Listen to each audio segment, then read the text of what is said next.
ओ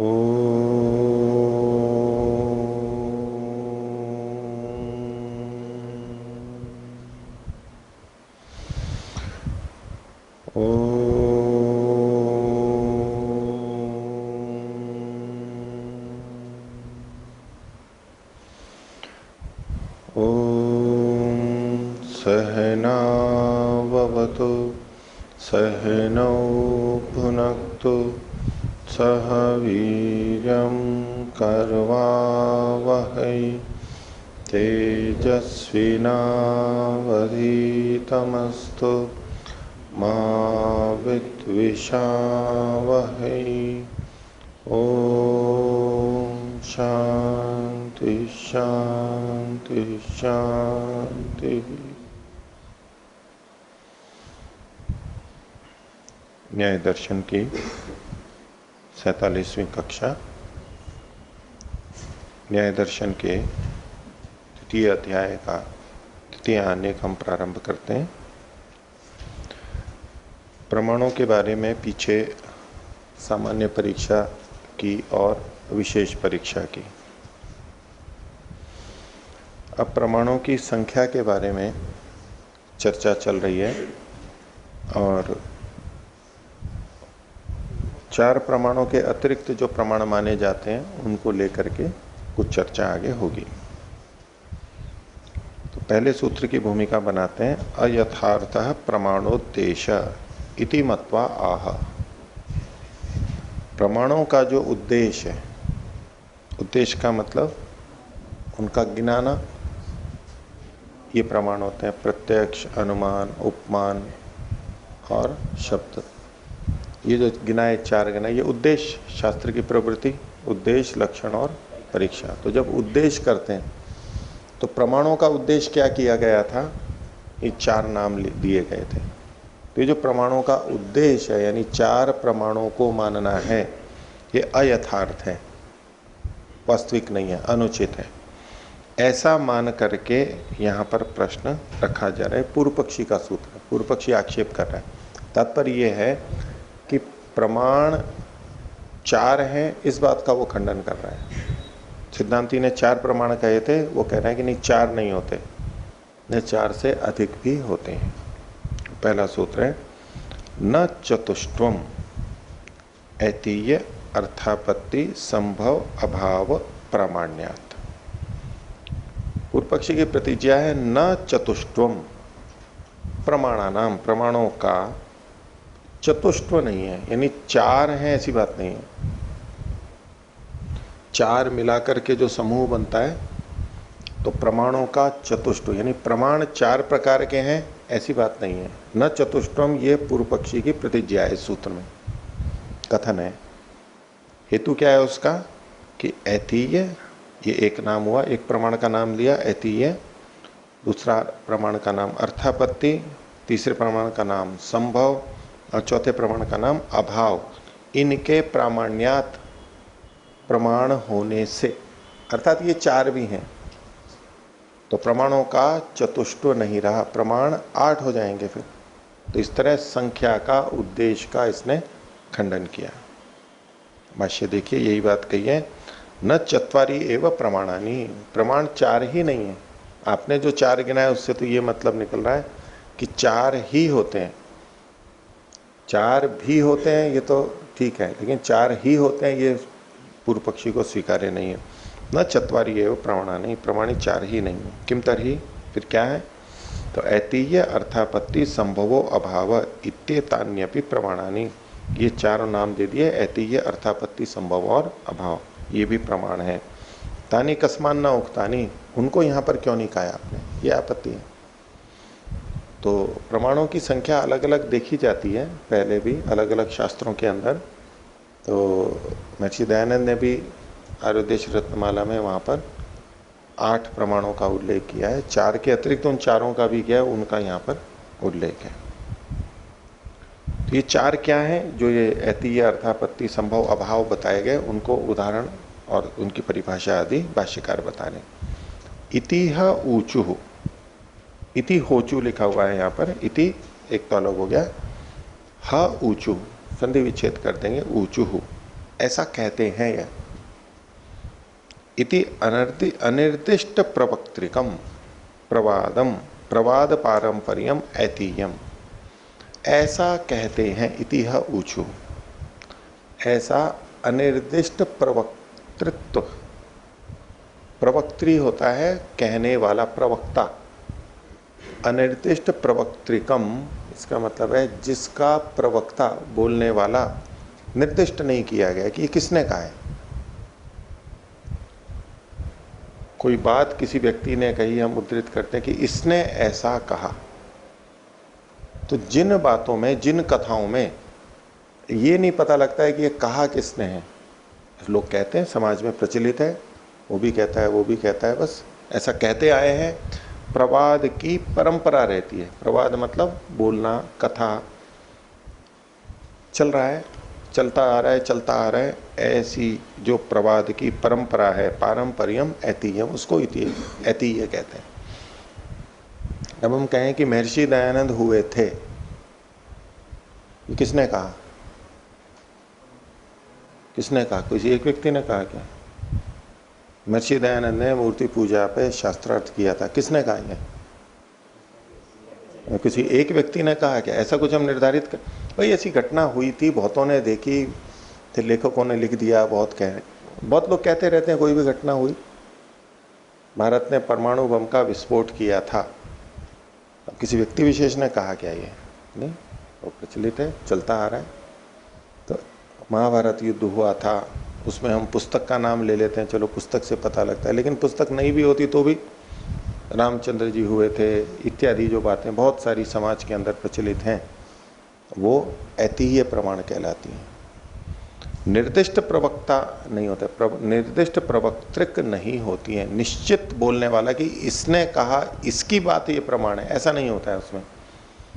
आप्तोपदेश के अंदर तो निर्दिष्ट प्रवक्ता होता है, ये उसने कहा है, ये उसका वचन है, ये पाणिनि का कथन है, ये पतंजलि का कथन है, ये वेद का, ईश्वर का कथन है, ऐसे ये महर्षि दयानंद ने कहा है।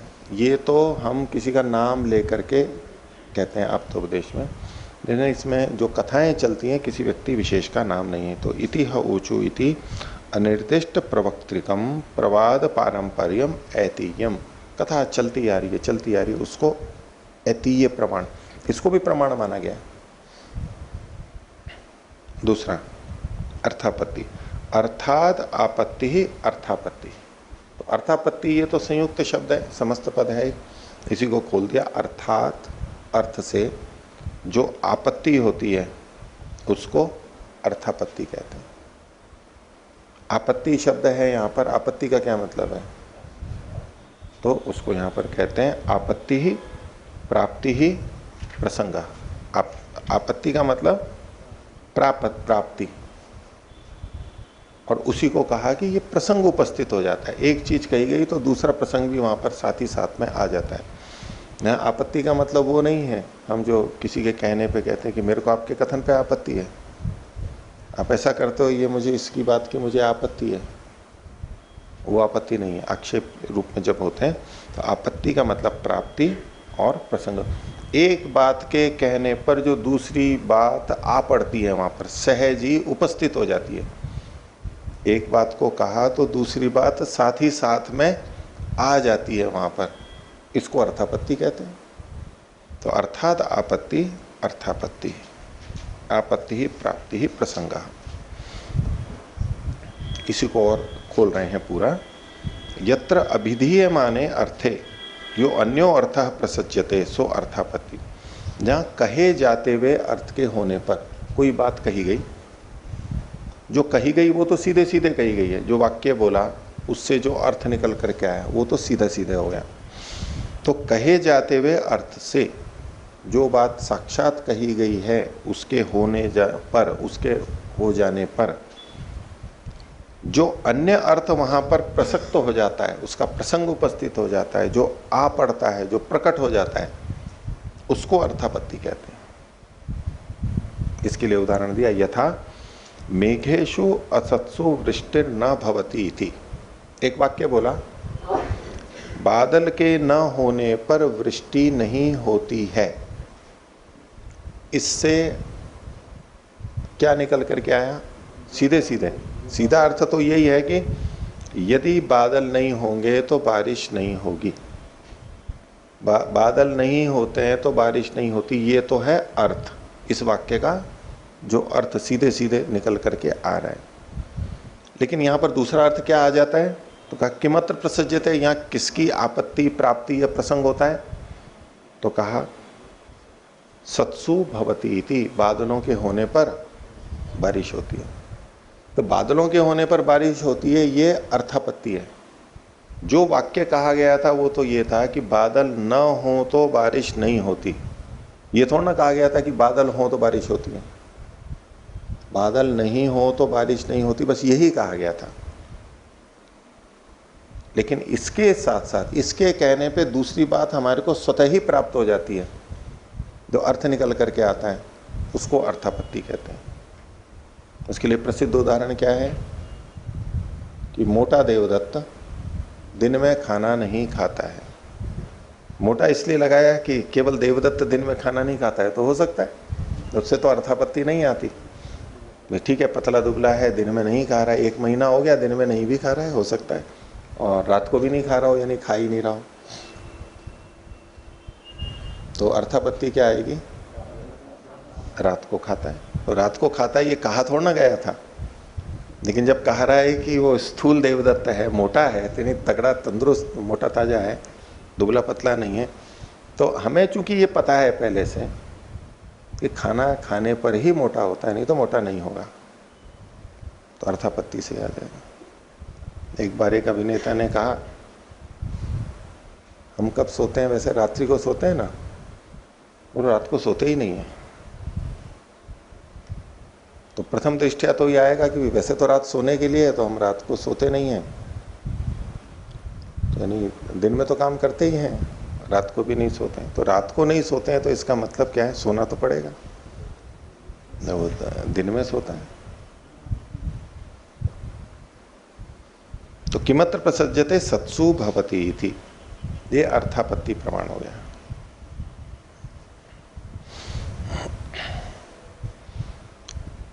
आगे संभव, संभव प्रमाण क्या है?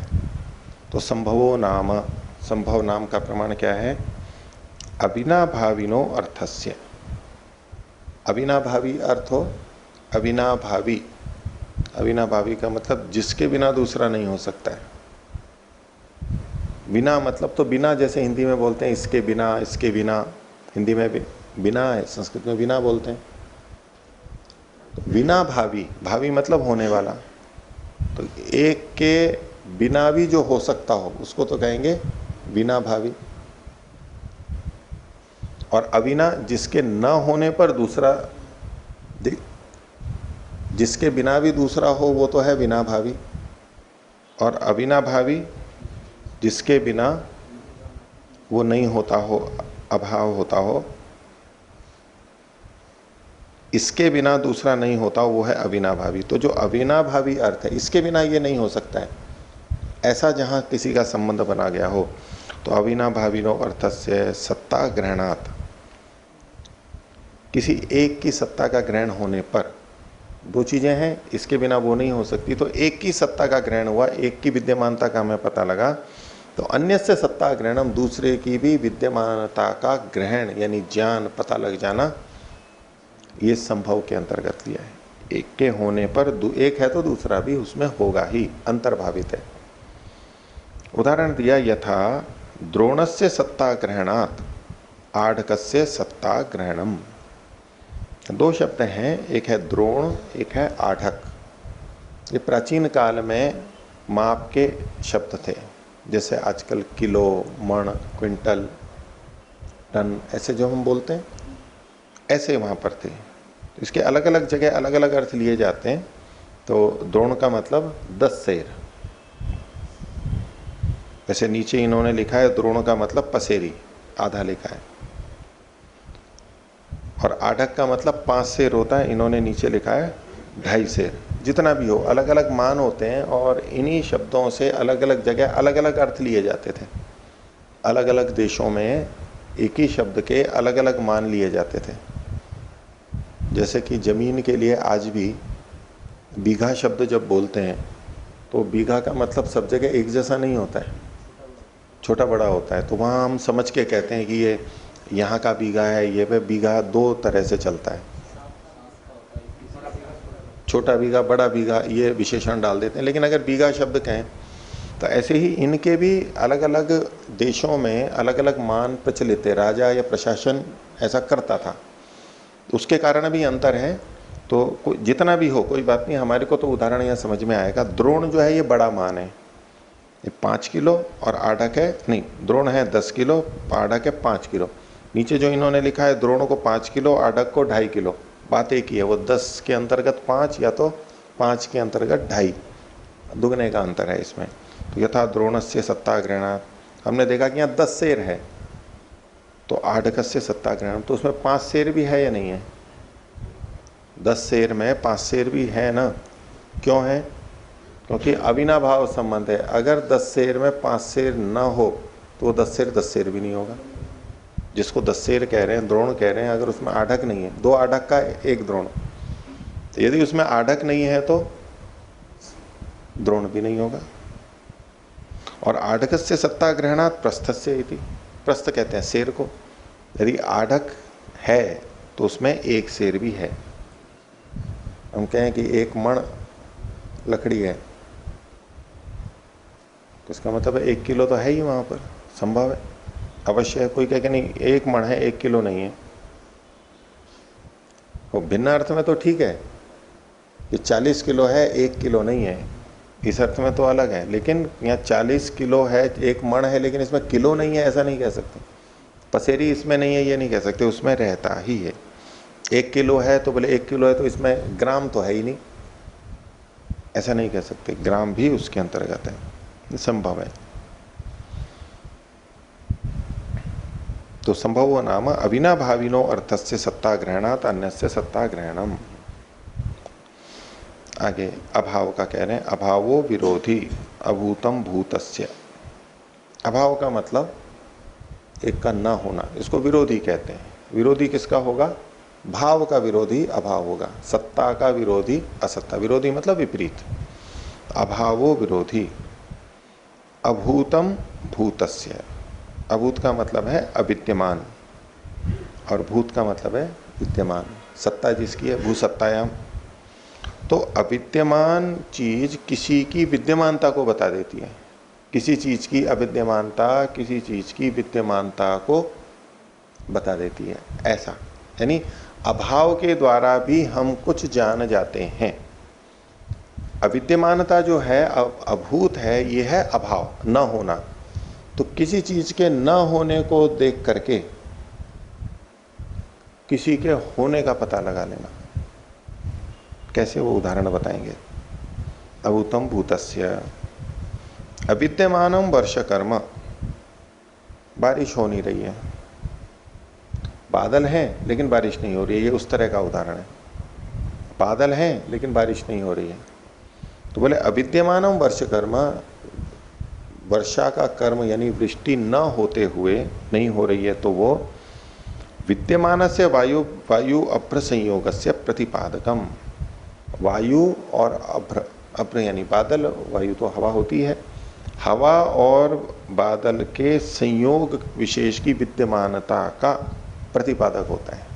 या इसलिए ऐसा कह रहे हैं, ये मानते हैं कि बादल होते हुए भी बारिश क्यों नहीं हो रही है।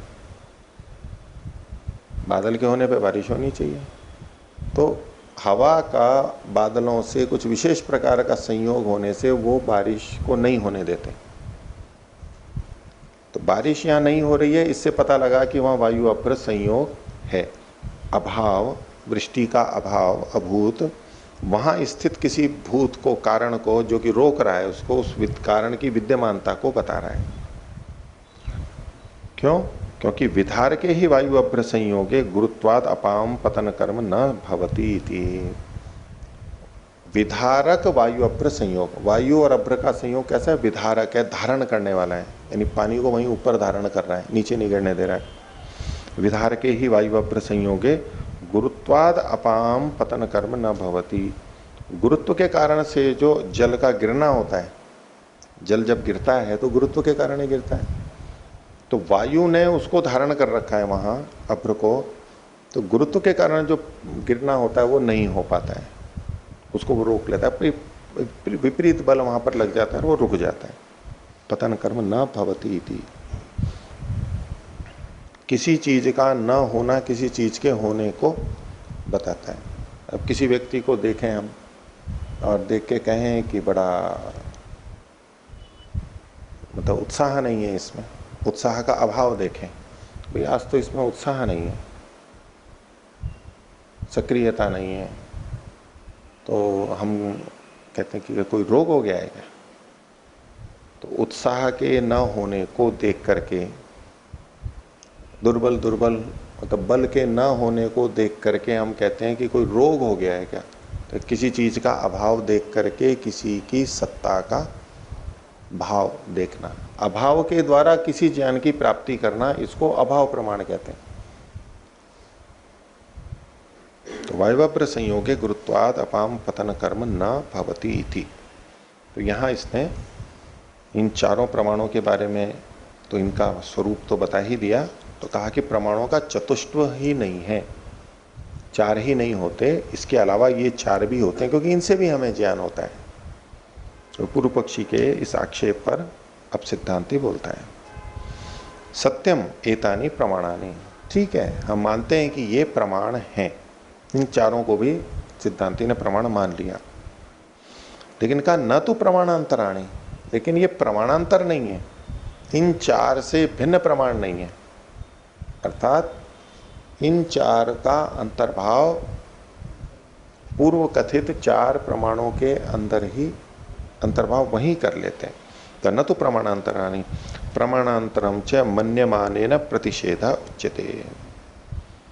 प्रमाणांतर को मानते हुए पूर्व पक्षी के द्वारा, प्रमाणांतरम मन्यमानेन, जो इनको प्रमाणांतर मानता है, इन चार को अर्थापत्ति आदि को प्रमाणांतर मानता है, उसके द्वारा प्रतिषेध उच्यते, प्रतिषेध कहा जा रहा है। जो पीछे प्रतिषेध किया गया था वो व्यक्ति कर रहा है जो कि बाकी चारों को एतीय अर्थापत्ति को भी प्रमाण मानता है। सोयम, तो इस विषय में अब सिद्धांति कहता है, उत्तर दे रहा है। दूसरा सूत्र, शब्द एतीय अनर्थांतर भावात।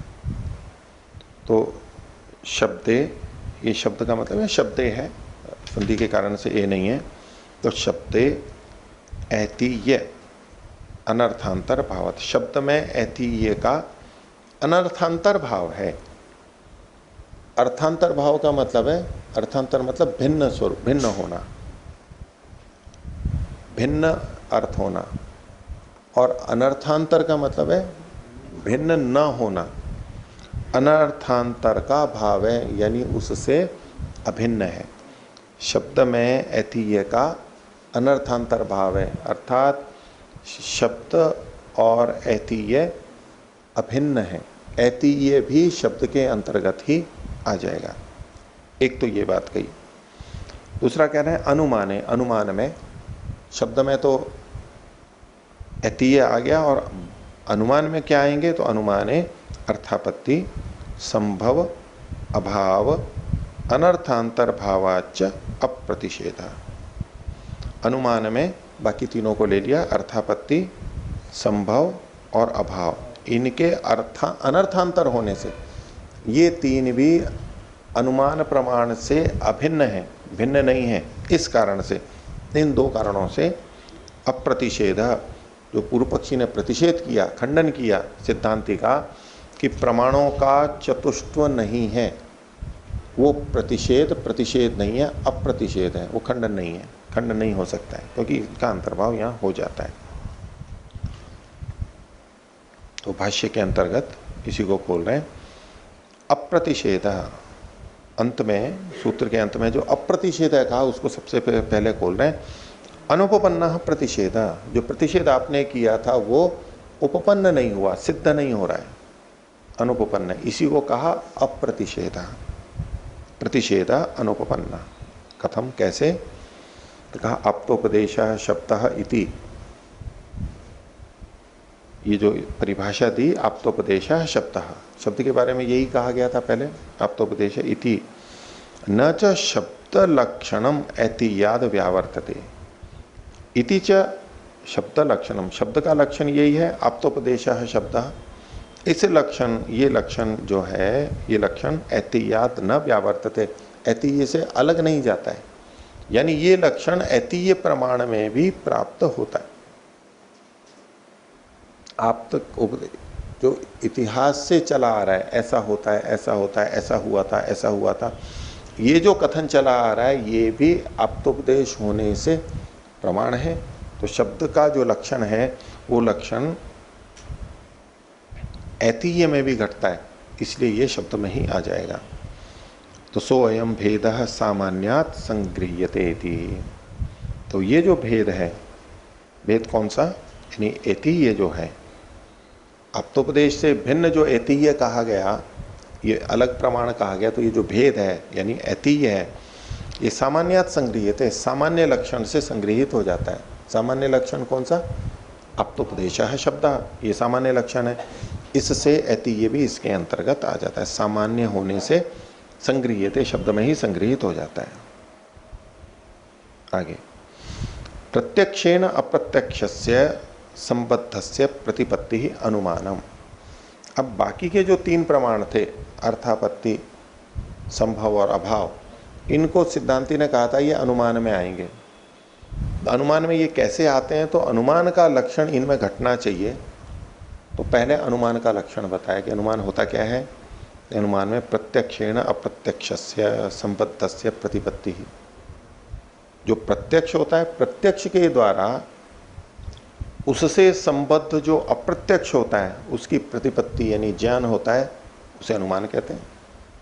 अनुमान में यही होता है, प्रत्यक्ष के द्वारा उससे संबद्ध किसी अप्रत्यक्ष वस्तु का ज्ञान होता है, इसे हम अनुमान कहते हैं।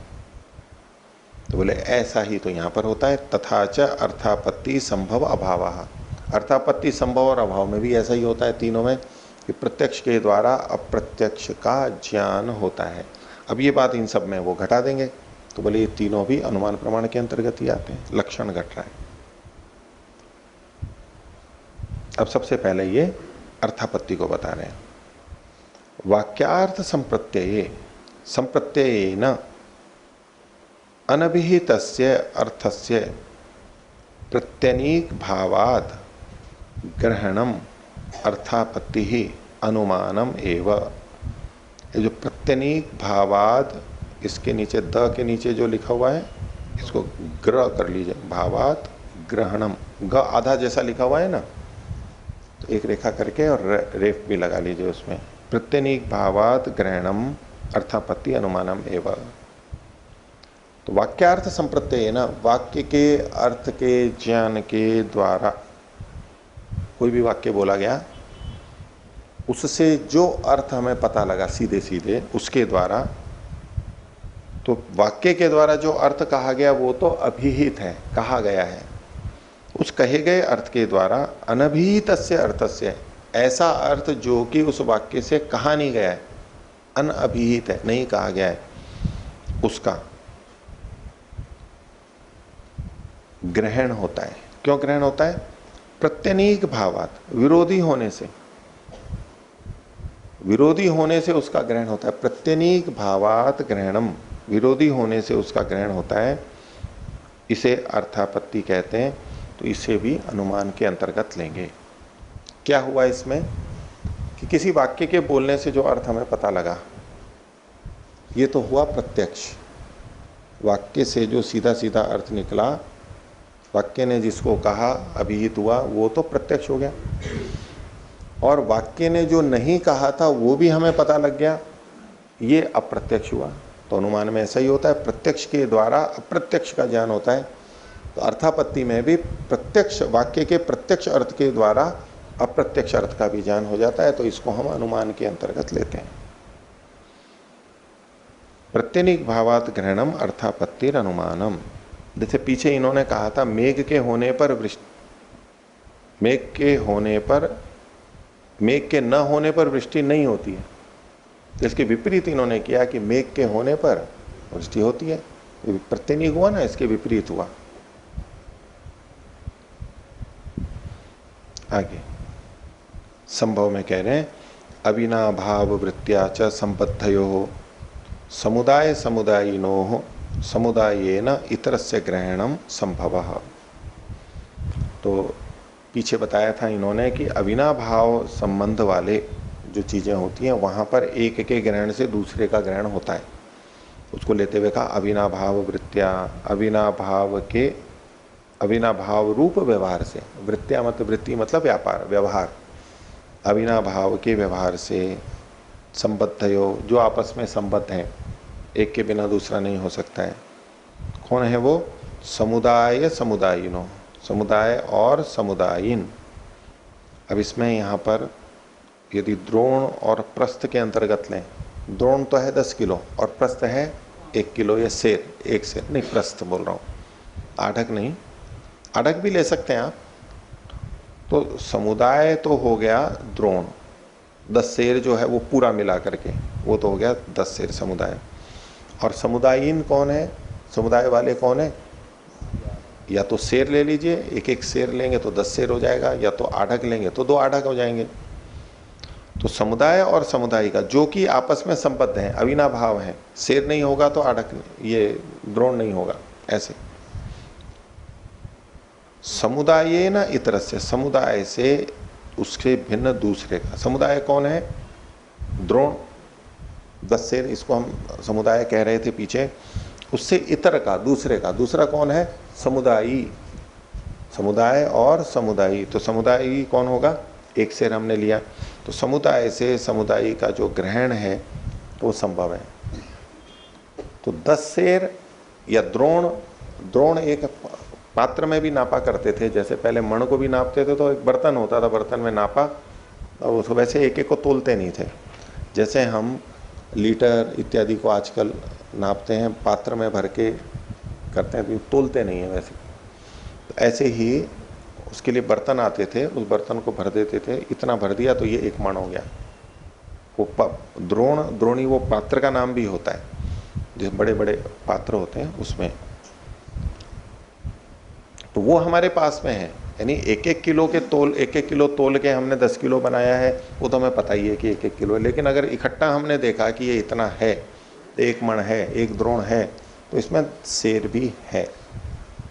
तो प्रत्यक्ष तो हुआ द्रोण, और 1 सेर जो था जो कि अप्रत्यक्ष था, उसका भी हमें उससे ज्ञान होता है। प्रत्यक्ष से अप्रत्यक्ष का ज्ञान हो रहा है, तो ये भी अनुमान ही हुआ। 1 सेर जो है वो हमारे को प्रत्यक्ष नहीं है, इसमें 1 सेर का प्रत्यक्ष नहीं है हमारे को तो द्रोण का प्रत्यक्ष है। उस पात्र में ये भरा हुआ है, उतना गेहूं है तो 1 द्रोण है। इसलिए यहाँ पर इन्होंने कहा प्रत्यक्ष से अप्रत्यक्ष का ज्ञान हो रहा है। यहाँ भी संभव में भी अविनाभाव संबंध के कारण से प्रत्यक्ष से अप्रत्यक्ष का ज्ञान हो रहा है, तो तदपि अनुमानम एव, ये भी अनुमान के अंतर्गत ही आएगा। अब अभाव के बारे में बता रहे हैं कि अस्मिन् सति इदम नोपपद्यते इति विरोधित्वे प्रसिद्धे, अल्प विराम। अस्मिन् सति, इसके होने पर, इदम न उपपद्यते, ये उपपन्न नहीं होता है, इसके होने पर ये नहीं होता है। इति विरोधित्वे, ऐसा विरोधीपना होने पर, हमें पता है ये होगा तो ये नहीं होगा।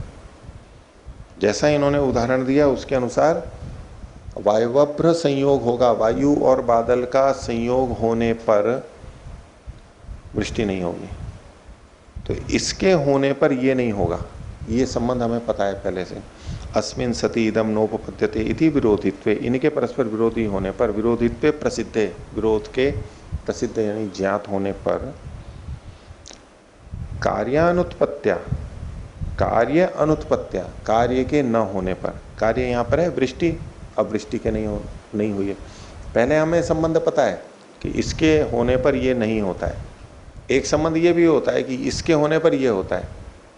व्याप्ति में जैसे हम कहते हैं ये होता है तो ये भी होता है, उल्टा कर रहे हैं ये होता है तो ये नहीं होता है, ऐसा जब होगा तो ऐसे में कार्य की अनुत्पत्ति होने पर, यानी वृष्टि के न होने पर, कारण से, कारण का, कारण कौन है? कारण है बादल। कारण से प्रतिबंधकम अनुमीयते, कारण का जो प्रतिबंधक है, रोकने वाला है कि बादल से बारिश क्यों नहीं होती है, तो प्रतिबंधक कारण इन्होंने जैसा पहले बताया वायवभ्र संयोग, उसका अनुमान करते हैं। वृष्टि के न होने पर, अभाव पर, बादल से वृष्टि न होने का कारण वायवव्र संयोग का हम अनुमान करते हैं। तो सो अयम यथार्थ एवं प्रमाणोद्देश्य। तो यहां पर भी प्रत्यक्ष से अप्रत्यक्ष का ज्ञान कर रहे हैं। प्रत्यक्ष क्या हुआ, यहाँ वृष्टि का न होना प्रत्यक्ष है और वायवव्र संयोग हमारे लिए अप्रत्यक्ष है। तो प्रत्यक्ष से अप्रत्यक्ष का ज्ञान किया तो ये भी अनुमान ही हुआ। इस प्रकार तीनों में इन्होंने अनुमान घटा दिया और चौथा भी हो चुका। तो स्वयं यथार्थ एवं प्रमाणोद्देश्य। इसलिए जो हमने प्रमाण का उद्देश्य किया था, 4 संख्या बताई थी, वो यथार्थ है, ठीक ही है, 4 ही वहां पर होना चाहिए। तो ये तो बात हो गई पूरी। लेकिन इसको कहते हुए सिद्धांती ने एक बात कह दी थी, पीछे जो कहा था, इन्होंने आगे वाक्य दिया ही है, देखिए, सत्यम एतानी प्रमाणानी न तो प्रमाणांतराणी इति उक्तम। सिद्धांति ने क्या कहा था कि हाँ ये 4 प्रमाण हैं, लेकिन ये प्रमाणांतर नहीं है। तो प्रमाणांतर नहीं है ये तो सिद्ध हो गया, लेकिन साथ में सिद्धांति ने ये भी कह दिया था कि ये 4 प्रमाण हैं। यद्यपि इन चारों को प्रमाण पूर्व पक्षी नहीं माना था, शुरुआत पूर्व पक्षी नहीं की थी ना कि ये भी तो 4 प्रमाण है। इन चारों को पूर्व पक्षी ने प्रमाण माना था और सिद्धांति ने उसका समर्थन कर दिया था कि हाँ ये प्रमाण तो है लेकिन प्रमाणांतर नहीं है।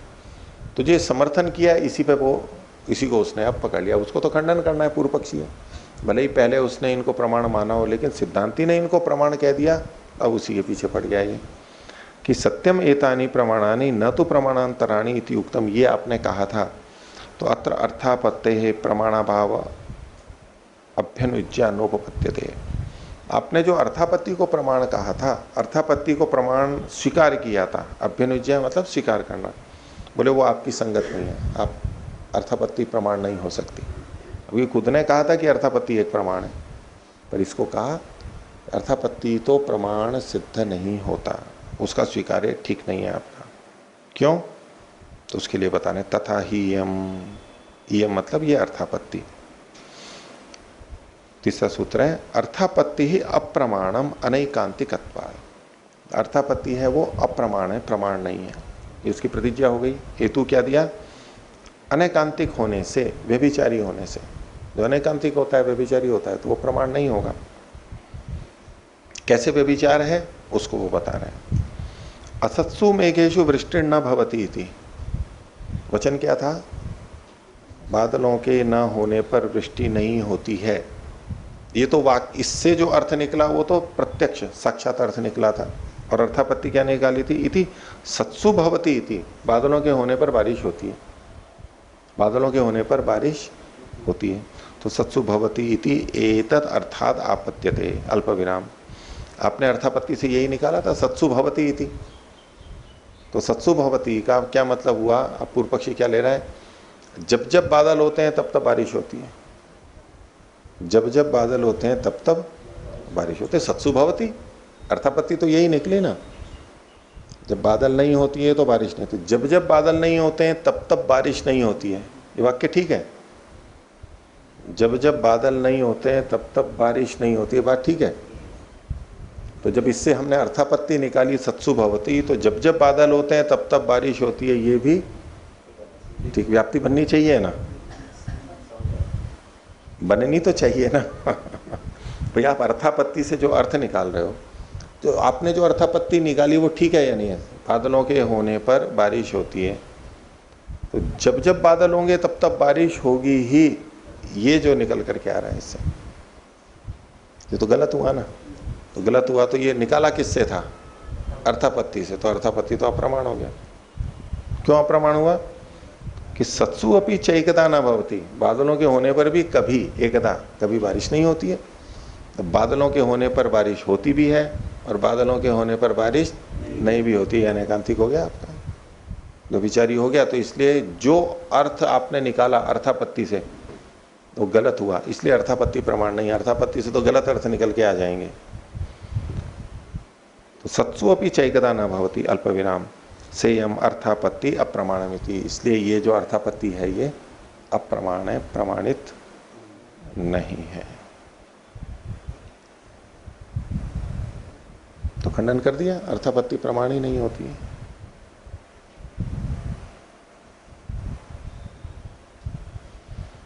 आगे इसका उत्तर सिद्धांति देता है, न अनैकांतिकत्वम अर्थापत्ति है। अर्थापत्ति का अनैकांतिकत्व नहीं है। पूर्व पक्षी ने कहा था अनैकांतिकत्व। अनैकांतिकत्व तो हमारे को सबको समझ में आ रहा है ना। अनैकांतिक है, बादल के होने पर बारिश होती है और बादल के होने पर बारिश नहीं भी होती है, ये अनैकांतिकता हो गई। तो नियम तो बना नहीं, व्याप्ति तो बनी नहीं इसमें। मैं कह रहा है कि नहीं, अनैकांतिक नहीं है ये, जबकि अनैकांतिक हमारे को दिखाई दे रहा है, स्पष्ट है। ये अनैकांतिक नहीं है। कैसे? तो उसको बता रहे हैं, चौथा सूत्र, अनर्थापत्तौ अर्थापत्ति अभिमानात्। बोले जो अर्थापत्ति थी ही नहीं उसको आपने अर्थापत्ति मान लिया। जो अर्थापत्ति थी ही नहीं उसको आपने अर्थापत्ति मान लिया तो खंडन तो होगा ही। अर्थापत्ति को आप अर्थापत्ति मानते तो उसका खंडन नहीं होता। आपने जो जिसको अर्थापत्ति कहा वो अर्थापत्ति थी ही नहीं, वो अनर्थापत्ति थी। अर्थापत्ति नहीं थी मतलब अनर्थापत्ति थी, उसको आपने अर्थापत्ति मान लिया और अर्थापत्ति मान करके आप उसका खंडन कर रहे हो कि ये अर्थापत्ति प्रमाण नहीं है, तो वो तो अनर्थापत्ति थी, तो वो तो अप्रमाण होगी ही। अर्थापत्ति कुछ और थी जो कि गलत नहीं थी, ठीक थी। आपने जो अर्थ निकाल लिया वो अर्थापत्ति थी ही नहीं, अनर्थापत्ति थी, तो उसका खंडन भी कर दिया। तो इससे अर्थापत्ति प्रमाण की अप्रामाणिकता नहीं होती, अर्थापत्ति तो फिर भी प्रमाण रहेगी। कैसे है वो सिद्धांत अब आगे बताएगा। तो अनर्थापत्तौ अर्थापत्ति अभिमानात्। अभिमान कहते हैं जो जैसा है वैसा ना मान के कुछ और मान लेना, इसको कहते हैं अभिमान।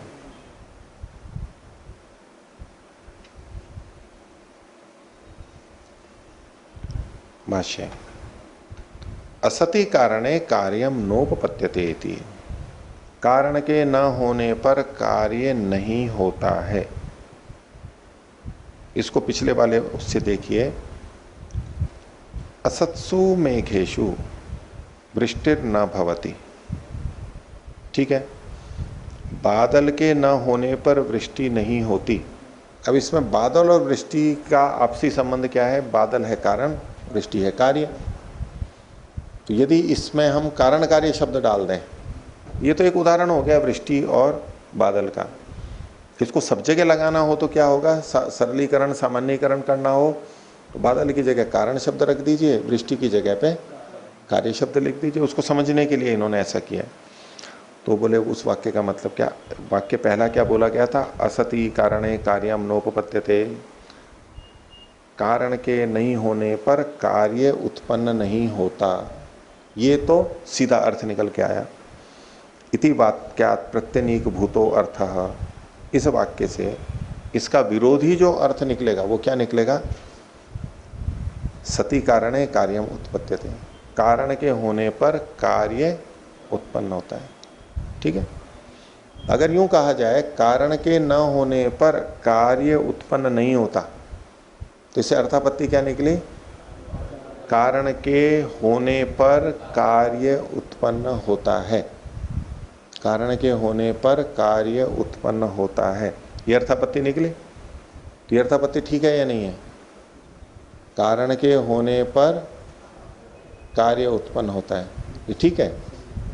अब कारण की जगह पे बादल रख दो और कार्य की जगह पे वृष्टि रख दो, तो वाक्य क्या बनेगा?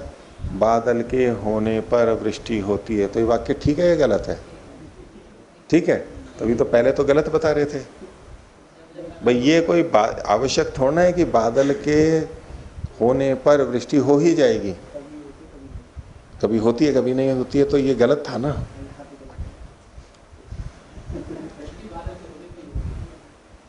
नहीं, इसको कारण कार्य, कारण के होने पर कार्य होता है, ये बात ठीक है या गलत है? ये ठीक है। नहीं, यहां पर भी गलत कर सकते हैं कि कारण हो तो कार्य हो ही जाएगा, ये कोई आवश्यक है क्या? तो यहां पर भी घट सकती है। लेकिन आपको जब ये कहा गया कारण के होने पर कार्य होता है तो उस पर तो आप हाँ भर रहे हो। हाँ, ये बात तो ठीक है। लेकिन बादल के होने पर वृष्टि होगी उसमें कहा नहीं, ये ठीक नहीं है कि जब जब बादल होगा तब तक बारिश होगी, ये ठीक नहीं है।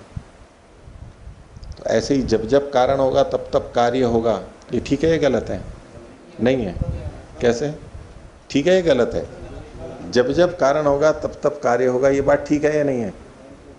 नहीं, अब दोनों बातें कुछ हाँ भर रहे हैं कुछ ना भर रहे हैं। चलो मिट्टी और घड़े का ले लो, मिट्टी और घड़े का ले लो। मिट्टी नहीं है तो घड़ा नहीं होगा, तो इसका क्या मतलब लिया लिख लेगा? मिट्टी होगी तो घड़ा होगा, आवश्यक नहीं है ना। मिट्टी होगी तो घड़ा होगा ही, तो आवश्यक नहीं है। मिट्टी पड़ी है तो पड़ी है, घड़ा बनाया ही नहीं तो कहां से होगा। लेकिन इसका सही अर्थ जो आप ले रहे थे, आप कह रहे थे ना ये बात तो ठीक है, वो किस अर्थ में? कि जब कारण होगा तभी कार्य होगा, जब कारण होगा तभी कार्य होगा। अगर इस अर्थ को लेंगे तो बात ठीक है या नहीं है? और जब जब कारण होगा तब तब कार्य होगा।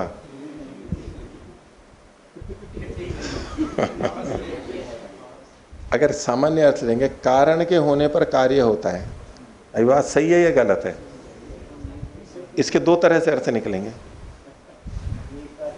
कारण के होने पर कार्य होता है, जब हम कहेंगे कारण के होने पर ही कार्य होता है, कारण के होने पर ही कारण होता है, मिट्टी के होने पर ही घड़ा होगा, बादल के होने पर ही बारिश होगी, अगर हम इसका ये अर्थ ले रहे हैं तो ये बात तो ठीक है।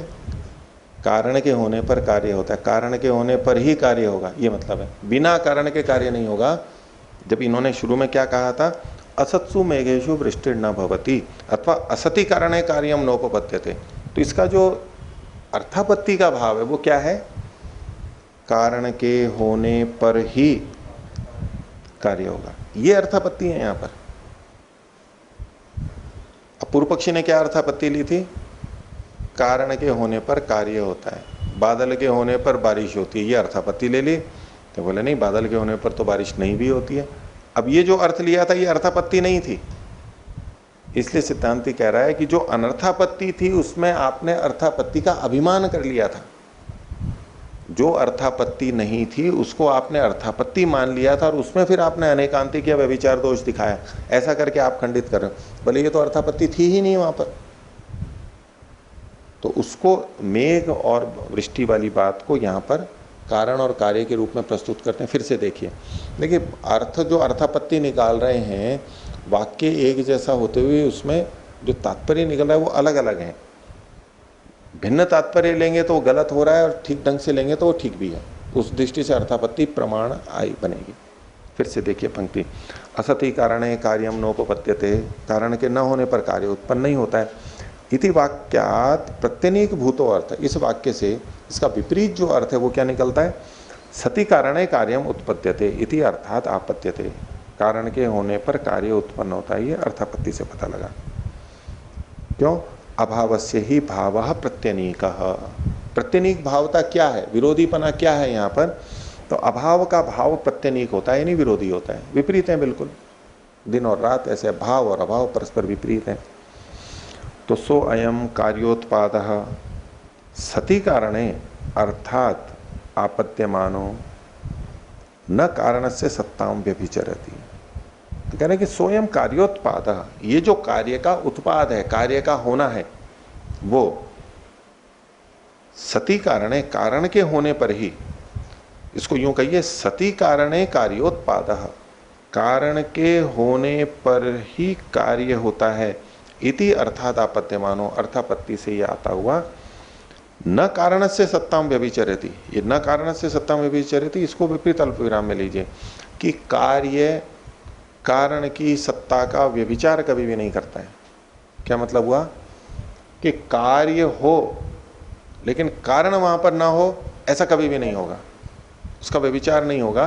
कि कार्य है तो कभी तो कारण हो और कभी कारण ना हो, ऐसा व्यभिचार नहीं हो सकता। घड़ा है तो मिट्टी तो होगी ही, कपड़ा है तो धागा तो होगा ही, इसका कभी भी व्यभिचार नहीं होता है। तो न कारण से सत्ताम व्यभिचरति, कार्य जो है वो कारण की सत्ता का व्यभिचार नहीं करता। न खलु असति कारणे कार्यम उत्पद्यते, कारण के न होने पर कार्य उत्पन्न नहीं होता। तस्मात् न अनेकांतिकी, इसलिए ये अनेकांतिकी अर्थापत्ति स्त्रीलिंग है, अर्थापत्ति ये अनेकांतिक नहीं है। हो गया स्पष्ट? कारण के न होने पर कार्य उत्पन्न नहीं होता। तो कारण के होने, इससे अर्थापत्ति आई, कारण के होने पर कार्य उत्पन्न होता है। जब कभी हम ये सामान्य वाक्य बोलेंगे तो इसका कोई दूसरा अर्थ लेकर के खंडन कर सकता है कि जब जब कारण हो तब तक कार्य हो, ये तो कोई आवश्यक नियम नहीं है। हमने क्या कहा? कारण के होने पर कार्य उत्पन्न होता है। कारण के होने पर कार्य उत्पन्न होता है। मिट्टी होगी तभी घड़ा होगा, बादल होंगे तभी बारिश होगी, इस अर्थ में कहा गया कारण के होने पर कार्य होता है। और दूसरा ये कह रहा है कि कारण के होने पर भी कार्य नहीं होता है। देखो यहाँ पर मिट्टी है और यहाँ बादल है, फिर भी कार्य नहीं हो रहा है। तो ये जो दूसरा अर्थ लिया जा रहा है, बोले ये अर्थापत्ति नहीं थी। अर्थापत्ति केवल ये थी कि जो कार्य हो रहा है वो बिना कारण के नहीं हो सकता है। कार्य के होने में कारण की सत्ता आवश्यक है, बस इतना ही कहा जा रहा है, इतनी ही अर्थापत्ति है। तो जो आप खंडन कर रहे हो वो अनर्थापत्ति को अर्थापत्ति मान करके खंडन कर रहे हो, इसलिए वो अर्थापत्ति का खंडन नहीं है। अर्थापत्ति तो ठीक ही अर्थ को बताएगी, अर्थापत्ति की प्रामाणिकता है। अब इसको दूसरे ढंग से भी खोल रहे हैं इसी बात को, वो बादल और वृष्टि वाले उदाहरण को लेते हुए। यत्तु सति कारणे निमित्त प्रतिबंधात कार्यम नोपपद्यते इति। और जो ये था कि कारण के होने पर भी निमित्त के प्रतिबंध होने से, निमित्त का मतलब भी कारण है, कारण तो है लेकिन कारण के का प्रतिबंध हो गया है वहां पर, इसलिए कार्य उत्पन्न नहीं हो रहा है। जैसे कि सति कारण है मतलब बादल के होने पर, और निमित्त प्रतिबंधा, निमित्त का प्रतिबंध क्या हुआ? वायुवभ्र संयोग, उसके होने पर कार्यम नोपपद्यते, कार्य उत्पन्न नहीं होता है।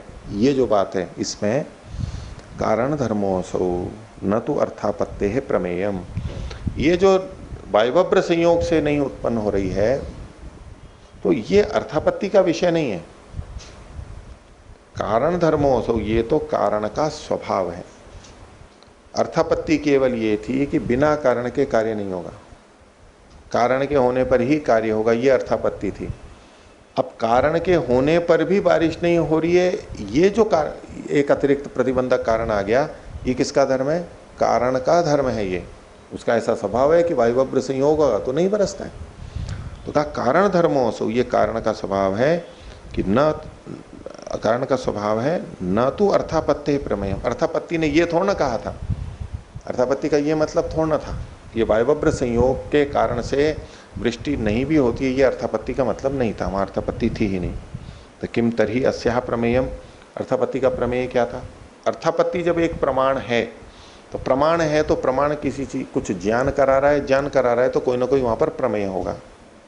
जैसे प्रत्यक्ष का कोई प्रमेय होता है, किसी भी चीज का प्रमेय होता है, जिसका वो ज्ञान करा रहा है वो प्रमेय होता है। तो कह रहे हैं कि ये जो कारण का स्वभाव है ये अर्थापत्ति का प्रमेय नहीं था। तो पूर्व पक्षी पूछता है किम तर्हि अस्या प्रमेयम, इसका प्रमेय क्या था? अर्थापत्ति का प्रमेय क्या था यहाँ पर? तो सति कारणे कार्यम उत्पद्यते इति, कारण के होने पर कार्य उत्पन्न होता है। यहाँ पर हिंदी में हम जब बोलते हैं तो इसमें ही लगा लीजिए, कारण के होने पर ही कार्य उत्पन्न होता है। ये यहाँ पर अर्थापत्ति का प्रमेय था, अर्थापत्ति का विषय था। सति कारणे कार्यम उत्पद्यते इति, इस आधार पर आगे कहते हैं योऽसौ कार्योत्पादः कारणस्य सत्ताम न व्यभिचरति। इसको विपरीत अल्प विराम में लीजिए, सति कारणे कार्यम उत्पद्यते इति, यहाँ तक अल्प विराम ले लीजिए। अब जो ये कहना चाहते हैं वो प्रमेय क्या है? तो योऽसौ कार्योत्पादः, ये जो कार्य की उत्पत्ति है, कार्य का उत्पन्न होता है, ये कारणस्य सत्ताम न व्यभिचरति, कारण की विद्यमानता का कभी भी व्यभिचार नहीं करता, ये यहाँ पर प्रमेय है, ये अर्थापत्ति का विषय है। तदस्याः प्रमेयम, ये इस अर्थापत्ति का प्रमेय है।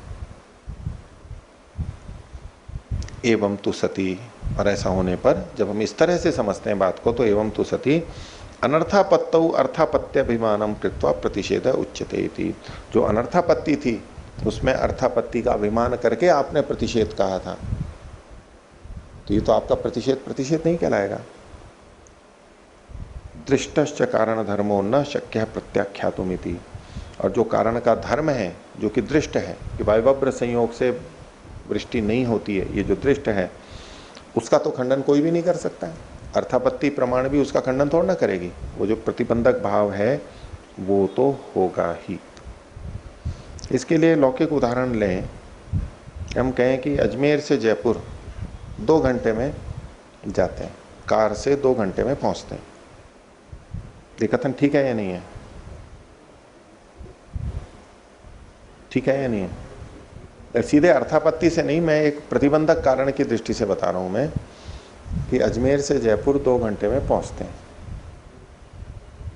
तो बोले बीच में पंचर हो जाए तो कितनी देर में पहुंचेंगे? 10-15 मिनट, आधा घंटा कुछ अधिक लग जाएगा ना। तो पहला वाला वाक्य गलत हो गया या नहीं? गलत हो गया ना। कार से जा रहे हो तो 2 घंटे में जयपुर पहुंचोगे। अब 2 घंटे पंचर हो गया तो 2 घंटे में कैसे पहुंचोगे? तो आपका वाक्य गलत है ये। और कहीं प्रतिरोध हो गया, जाम लग गया तो घंटे पर रुक जाए, 2 घंटे रुक जाए तो क्या हुआ? 4 घंटे में पहुंचेंगे, 3 घंटे में पहुंचेंगे। तो पहला वाला वाक्य गलत हो गया क्या? भाई पहला जो वाक्य कहा गया उसका तात्पर्य ये थोड़ा ना था कि कुछ भी हो जाए और आप 2 घंटे में पहुंच ही जाओगे। ये मतलब थोड़ा ना था वक्ता का।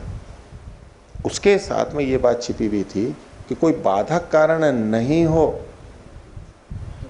तो, सब चीजें अनुकूल हो तो, अब बीच में डीजल पेट्रोल ही खत्म हो जाए, किसी को उल्टी आने लग जाए, कुछ खाना पीना हो, रुकना हो, ये प्रतिबंधक कारण है। तो वो प्रतिबंधक कारणों के होने से यदि वो कार्य नहीं हो रहा है, इसका ये मतलब नहीं है कि वो वाक्य गलत है, क्योंकि उस वाक्य का विषय वो प्रतिबंधक कारण नहीं थे, वो तो अंतर्भावित हैं। और इसीलिए कई बार जो सत्य असत्य में होते हैं कि भाई हम गाड़ी से 2 घंटे में पहुंच जाएंगे, तो बोले ऐसे मत बोलो। मान लो पंचर हो गया तो, और हम 2 घंटे में नहीं पहुंच पाए तो हमारा झूठ हो जाएगा ना? नहीं। जो सजग योगाभ्यासी होते हैं ना, वो ऐसे झूठा वाक्य नहीं बोलते। तो बोले नहीं, ऐसा नहीं बोलना है।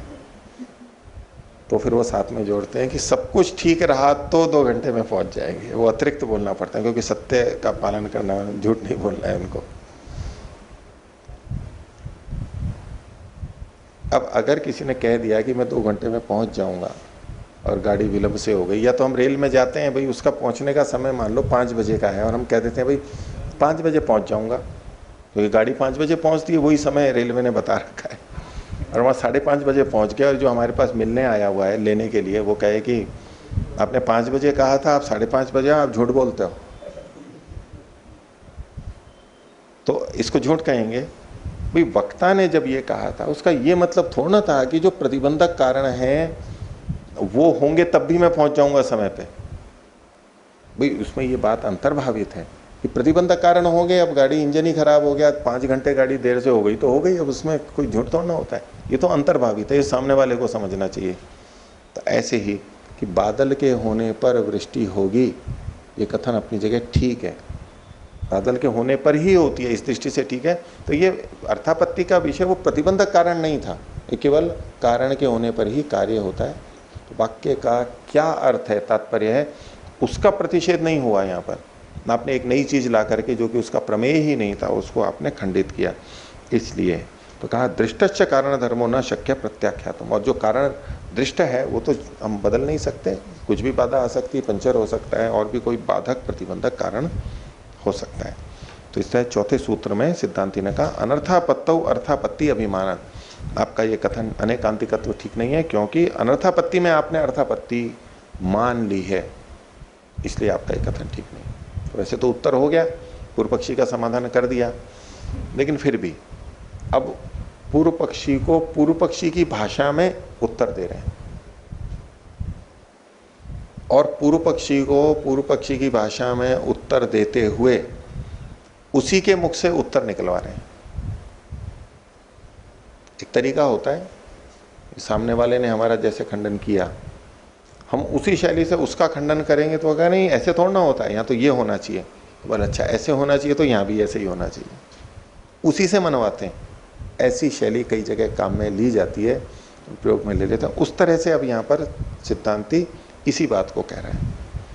तो 5वां सूत्र है प्रतिषेध अप्रामाण्यम च अनैकांतिकत्वात्, अनैकांतिकत्वात्। बोले जो आपने प्रतिषेध किया था वो अप्रामाणिक है।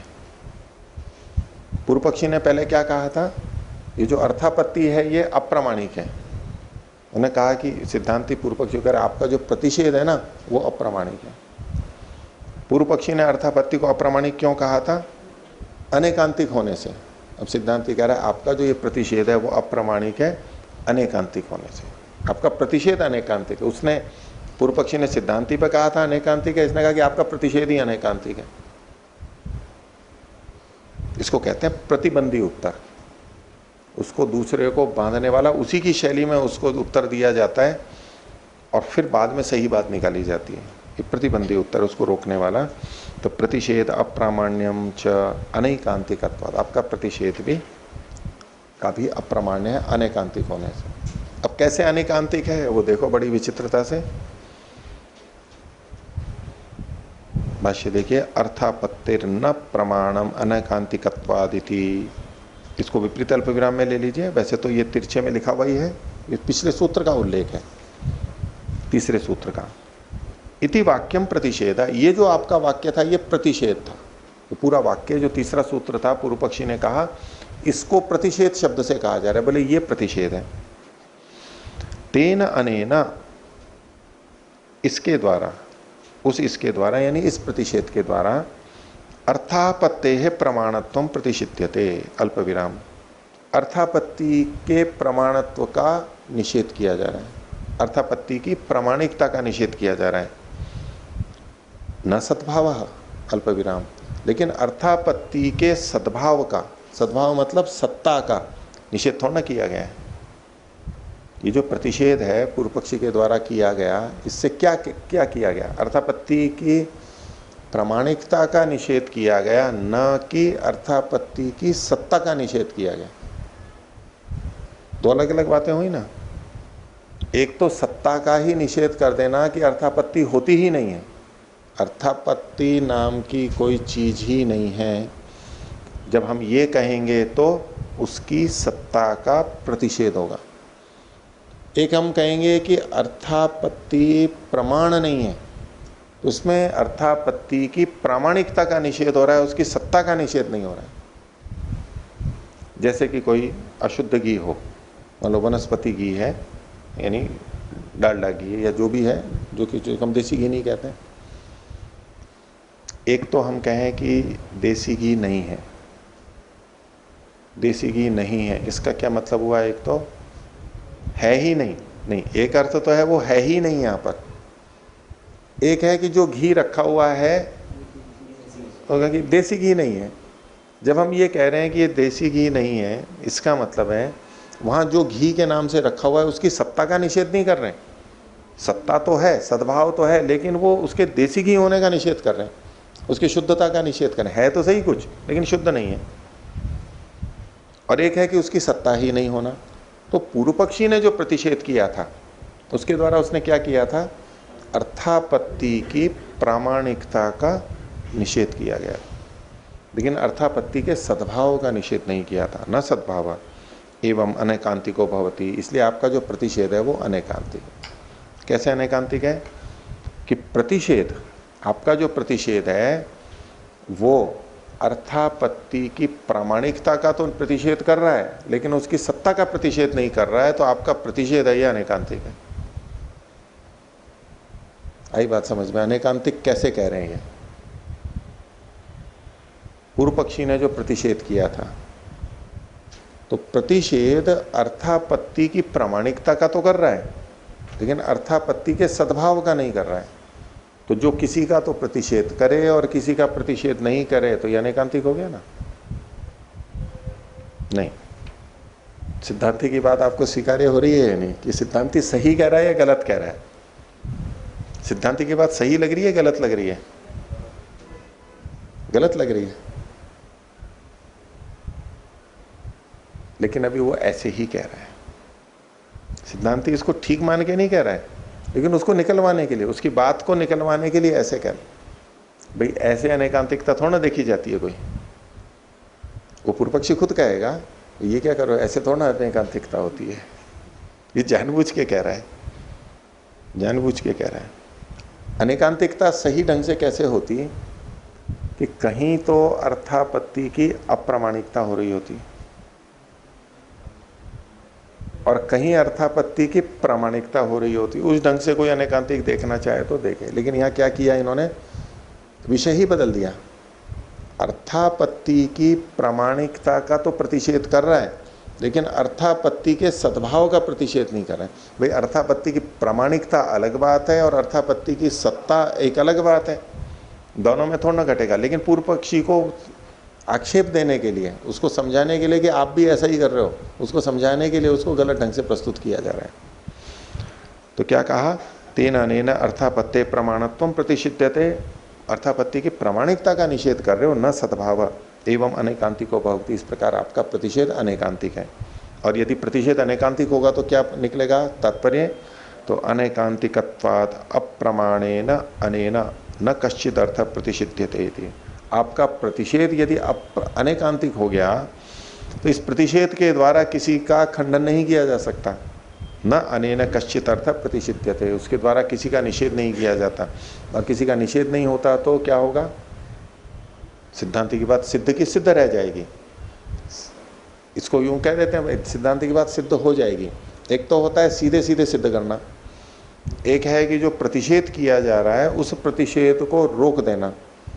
तो रोक दिया तो हमारी बात क्या हुई, सिद्ध हो गई या सिद्ध रह गई, या यूं कहो कि खंडित नहीं हुई।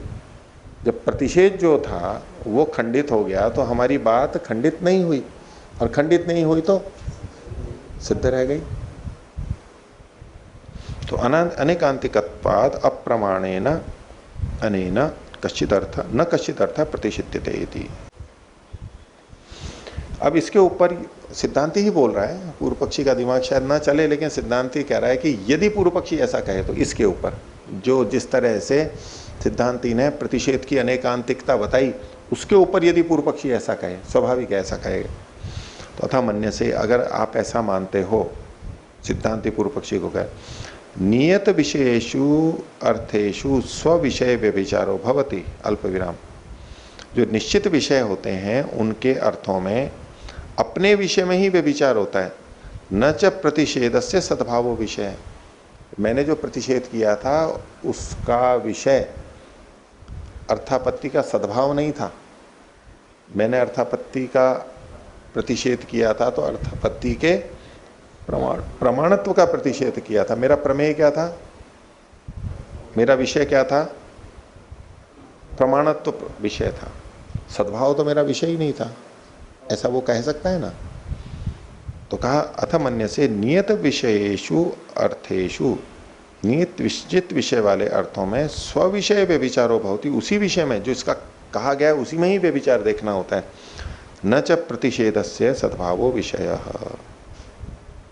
तो अर्थापत्ति जो है उसका विषय ये सद्भाव नहीं है।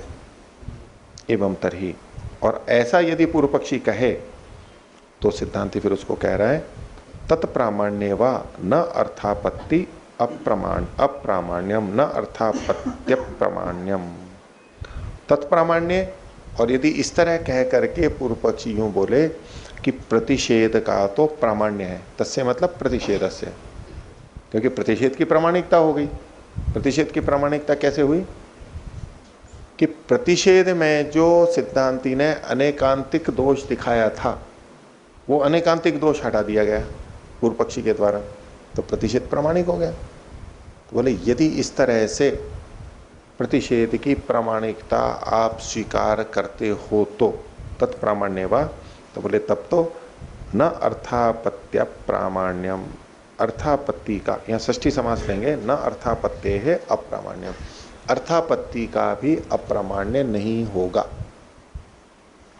कैसे, भाष्य में बता रहे हैं। कहा अर्थापत्ते भी, अर्थापत्ति का भी, तो इसके बाद का जो वचन यहाँ विपरीत अल्प विराम लीजिए, कार्योत्पादेन कारण सत्ताया अव्यभिचारो विषय, विषय अव्यभिचारो, यहां पर बंद कर लीजिए। अर्थापत्तेरपि विषय, अर्थापत्ति का विषय क्या है? सिद्धांति भी पूर्व पक्षी को कह रहा है कि मेरी अर्थापत्ति का जो विषय था उसका व्यभिचार नहीं, जो अविषय था उसको लेकर के आपने व्यभिचार कथन कर दिया है। जैसे यहां पूर्व पक्षी के प्रतिषेध का जो विषय था अप्रामाणिक था, उसको छोड़ करके उसकी सत्ता को लेकर के व्यभिचार दिखाया, ऐसे ही बोले आपने भी मेरे उसमें किया था। तो अर्थापत्तेरपि विषय, अर्थापत्ति का विषय क्या है? कार्योत्पादेन, कार्योत्पादन के साथ, सह के योग में तृतीया ले सकते हैं यहां पर, कार्योत्पादेन सह कारण सत्ताया अव्यभिचार, कारण की सत्ता का अव्यभिचार होता है। कार्य की उत्पत्ति के साथ, यानी जब जब कार्य उत्पन्न होगा तो उसके साथ साथ कारण की सत्ता अवश्य रहेगी, कारण की सत्ता का अव्यभिचार होता है, व्यभिचार नहीं होगा। ये विषय था इसका हमारा, अर्थापत्ति का विषय तो ये था। न च, ये विषय नहीं था कि कारण धर्मो निमित्त प्रतिबंधात कार्य अनुत्पादकत्वम इति, कि कारण का धर्म, कारण का धर्म क्या है? निमित्त के प्रतिबंध से कार्य का अनुत्पादकत्व, ये अर्थापत्ति का विषय नहीं था। निमित्त के प्रतिबंध से, निमित्त यानी कारण, तो बादल एक कारण हुआ और उसका प्रतिबंध क्या हुआ? वायवप्र संयोग, उससे कार्य का अनुत्पाद यानी वृष्टि का न होना, ये तो हमारा विषय ही नहीं था। आपने उसको ध्यान में रखते हुए कहा कि कभी तो बादल से वृष्टि होती है और बादल के होने पर कभी वृष्टि नहीं होती है, यानी प्रतिबंधक कारण के होने पर वृष्टि नहीं होती है। ये जो आपने साथ में ली, तो ये तो हमारा विषय ही नहीं था। हमने ये थोड़ा ना कहा था कि प्रतिबंधक कारण के होने पर भी वृष्टि होगी, ये थोड़ा ना हमने कहा था, ये थोड़ा ना विषय था। आपने उसको भी विषय बना लिया। तो न च कारण धर्मो निमित्त प्रतिबंधात कार्य अनुत्पादकत्वम इति, इसको चाहे यूं अन्वय कर सकते हैं, निमित्त प्रतिबंधात कार्यानुत्पादकत्वम इति कारण धर्मो न च, न च मतलब न अर्थापत्ते ही विषय, अर्थापत्ति का विषय ये नहीं है। पीछे जो पंक्ति में था ना अर्थापत्तेरपि विषय, तो न च अर्थापत्ते विषय, अर्थापत्ति का ये विषय नहीं है कि कारण का जो धर्म है, निमित्त के प्रतिबंध से कार्य का अनुत्पादकत्व, ये जो कारण का धर्म है, ये हमारी अर्थापत्ति का विषय नहीं था। तो इस प्रकार से अर्थापत्ति के खंडन में जो पूर्व पक्षी ने कहा उसका निवारण कर दिया गया। अब देखिए यहां पर ये जो अनुबंधी प्रतिबंधी जो हेतु था, सिद्धांति ने जो अनेकांतिकता कही, वो अनेकांतिकता सही ढंग से नहीं कही, लेकिन पूर्व पक्षी को ये कहलाने के लिए, ये बताने के लिए कि अनेकांतिकता वहीं लगनी चाहिए जिस विषय में कथन हो, जिस विषय में कथन हो उसी में अनेकांतिकता देखी जानी चाहिए, ये उसने पूर्व पक्षी के मुख से निकलवाया। और निकलवा के कहा तो फिर हमारे में भी तो ऐसा ही है, आप हमारे यहाँ पर भिन्न विषय को लेकर के क्यों अनेकांतिकता दिखा रहे हो? अब उसको समझ में आ गया पूर्व पक्षी को कि हाँ, जो विषय होता है उसी में ही अनेकांतिकता दिखानी चाहिए, ऐसा करके उसका समाधान इन्होंने कर दिया।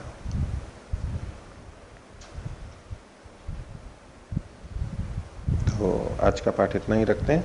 अब आगे अभाव के बारे में भी, कि अभाव भी प्रमाण है या नहीं है, उसको आगे लेंगे। प्रणव करो।